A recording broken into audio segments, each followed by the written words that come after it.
안녕하세요. 오늘은 주변에 특히 친구 사이에서 나를 질투하는 사람들의 심리와 열등감에 대해 심리적 상태를 함께 이야기하려 합니다. 질투를 하는 사람들은요, 대체로 좀 꼬치꼬치 캐물어요. 어디서 했는데 뭐를 했는데 그러면서 상대방이 피곤하게 캐물어요. 그러다가 딱 약점을 잡으면은 파고들고는 해요. 그렇기 때문에 내가 질린 정도로 꼬치꼬치 캐묻는다. 그러면 그거는 나를 질투하고 있을 가능성이 있지요. 질투심이 많은 사람들은 상대방의 성공이나 행복을 진심으로 축하하기 어려워합니다. 대신 꼬치꼬치 캐묻고 약점을 파고들며 비꼬는 말투를 사용하곤 합니다. 마치 상대방의 기쁨을 깎아내리려는 듯한 태도를 보이죠.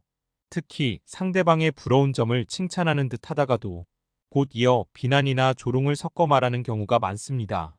이는 질투심이 깊어 상대방의 행복을 인정하기 어렵기 때문입니다. 질투심은 상대방의 성공을 자신의 실패로 받아들이는 심리 상태입니다. 부러움과 질투를 구별하는 것은 쉽지 않아요. 상대방의 이야기를 듣는 게 아니라 글로 쓴 대사로 보면 부러움과 질투는 본질적으로 같아요. 하지만 현실에서는 질투하는 사람의 마음속에는 이런 생각들이 담겨 있어요. 내가 가져야 할 것을 너 같은 사람이 갖고 있어서 질투가 나는 거야. 질투는 다른 사람의 것을 빼앗고 싶어 하는 욕망이에요. 따라서 질투심이 많은 사람은 상대방의 행복을 진심으로 기뻐하기보다는 자신과 비교하며 열등감을 느끼고 상대방을 깎아내리려는 경향이 있습니다. 이러한 심리 상태는 끊임없는 비교와 경쟁심을 유발하며 결국 건강한 인간관계를 형성하는 데 방해가 됩니다.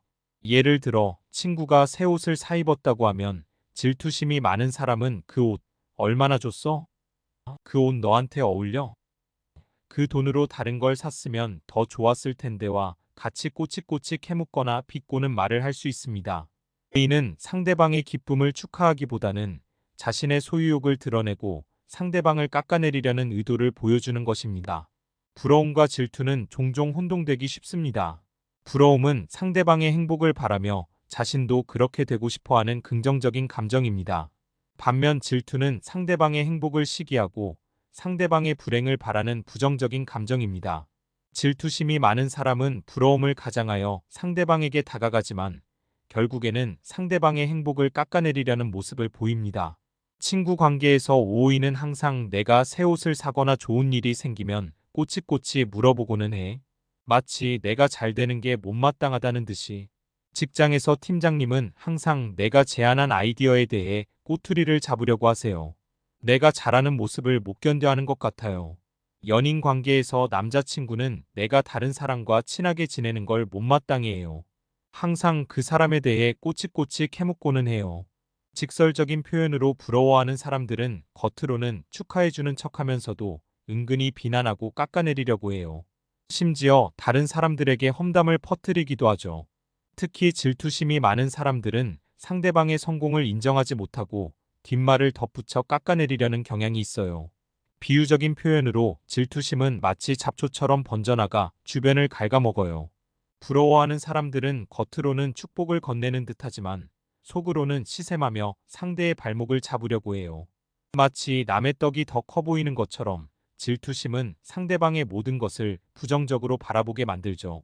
심리적인 표현으로 질투심은 자신의 부족함을 인정하기 싫어하는 마음에서 비롯돼요. 질투심이 많은 사람들은 상대방의 성공을 자신의 실패로 받아들이고 이를 정당화하기 위해 상대방을 깎아내리거나 비난하는 거죠. 구체적인 예시를 활용한 표현은 예를 들어 친구가 새 집을 장만했다고 가정해봐요. 부러워하는 사람은 와, 집 샀다며? 부럽다.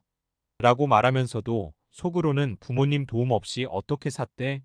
라며 의심하거나 혹시 전세인가? 라며 꼬투리를 잡을 수 있어요. 질투심이 많은 친구와 함께 지내는 것은 어려운 일이라고 생각해요. 그들은 복수심과 공격성을 가질 수 있기 때문에 주의해야 해요. 착한 사람들은 종종 나쁜 사람들과 싸우기 어렵다는 것을 발견했어요. 질투심을 이기려고 노력한다면 싸우게 되고 그 결과로 분위기가 상하게 될 수 있어요. 따라서 질투심을 갖고 있는 사람과 멀어지는 것이 최선의 방법일 수도 있어요. 질투를 느끼는 이유를 찾아내고 그것을 없애는 것이 중요하다고 생각해요. 만약 질투심이 강한 사람이 내 주변에 있다면 거리를 두는 것도 고려해 볼 만한 가치가 있을 것 같아요. 질투심 많은 친구에게 대처하는 방법에 대한 추가적인 조언. 거리를 두는 것이 가장 좋은 방법일 수 있습니다. 질투심이 많은 사람과의 관계는 당신의 정신 건강에 해롭게 작용할 수 있습니다. 상대방의 말에 일일이 반응하지 마세요. 오히려 더 큰 자극을 줄 수 있습니다. 자기 삶에 집중하고 자신을 위해 시간을 투자하세요. 긍정적인 사람들과의 관계를 맺으세요. 열등감은 무엇을 의미하나요? 우월감과는 반대되는 감정으로 항상 누군가가 나를 열등하게 여긴다는 것을 뜻합니다. 삶에서는 때로 그렇지 않은 순간도 많습니다. 어떤 사람을 보고 낮은 자아감을 느낄 때가 있는데 그 사람은 그런 것에 대해 생각조차 하지 않고 살아가는 경우가 있습니다. 그런 상황에서 갑자기 생각이 바뀌기도 합니다. 실제로 열등감을 느낄 때는 결국 우월함을 지녀야 한다는 확신으로 바뀌기도 합니다. 열등감과 비교는 다릅니다. 비교는 가능하지만 그것에 멈추지 않아야 합니다. 비교하면서 마음이 아프기 시작하면 그것은 열등감으로 이어질 수 있습니다. 대체로 열등감을 느낄 때는 그럴 만한 이유가 있습니다. 부디 나를 지나치게 열등하게 생각하거나 잘못된 존재로 여기지 말아주세요. 대부분의 사람이 가끔 열등감을 느끼는 것은 보편적인 현상입니다. 하지만 주변에서는 종종 나의 열등감을 부인하고 비난하기도 합니다. 이럴 때 어떻게 열등감을 극복하고 자신을 발전시킬 수 있을까요? 열등감을 극복하고 성장하는 방법은 많지 않다고 생각해요. 열등감을 극복하고 성공하는 사람들의 이야기 대부분은 사실이 아니라고 봐요.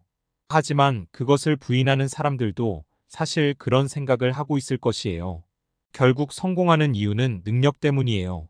성공한 사람들이 과거에는 실패했던 적이 있더라도 자신을 스스로 성공한 사람으로 만들기 위해 열등감을 극복했다고 말하는 경우가 많아요. 그래서 열등감을 극복해야 할 때 성공은 그냥 가만히 있는 게 아니라 시간이 지나면서 문제가 해결되면 자연스럽게 사라지는 것이다. 예를 들어 외모 관련 열등감이 있다면 마음의 수련보다는 성형수술이 좋은 해결책이 될 수 있다고 생각을 해보세요. 자기 얼굴을 찍어서 원하는 모습을 상상한 후 성형수술을 통해 변화시키는 것도 한 가지 방법일 수 있다고 생각을 하지요. 대부분이 자신감이 오르고 만족도가 높아지며 열등감을 극복할 수도 있겠지만, 하지만 성형수술이 적합하지 않은 경우도 있을 수 있다. 우리는 다 아는 사실이지만 만약 친구가 수입차를 타고 다니는 것에 대해 열등감이 든다면 열등감을 없애는 방법은 간단해요. 내 친구는 새 차를 샀고 나는 중고차를 샀지만 결국 차는 똑같이 타는 거잖아요. 그래서 차를 구입하면 열등감도 사라지고 그 감정을 해결하는 대신 사용하지 못한 감정을 직접 해결해야 해요. 추천 영상으로 이 영상은 어떠세요?